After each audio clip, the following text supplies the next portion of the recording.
There's this word in the book that you use quite frequently, transformation or transformative process.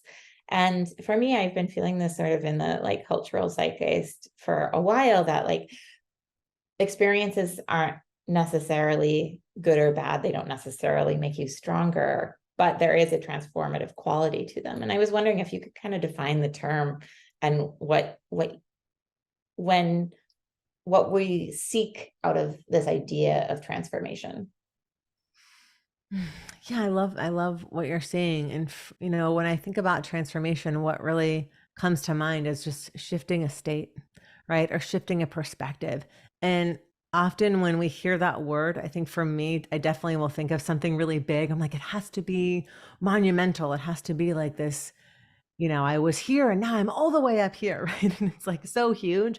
But often, and this is, back to the somatic work, back to the trauma informed piece too, transformation can happen in these like little, like micro moments.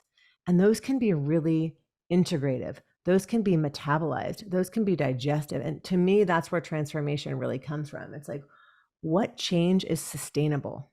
Because to transform is to shift states, right? So we're shifting into a state. And in order to shift into another state, we have to do some kind of work around integration. We have to take a piece of work that is small enough for us to do and to metabolize in a moment. I used to say that a lot when I worked with clients because they'd come in. It's like, I want to work with this gigantic trauma that I experienced. It's like, okay, instead of starting with like the biggest, most scary, most horrific trauma, let's actually start really small. And let's just start with finding what feels good in your body right now. Let's just start with resourcing. Let's start there.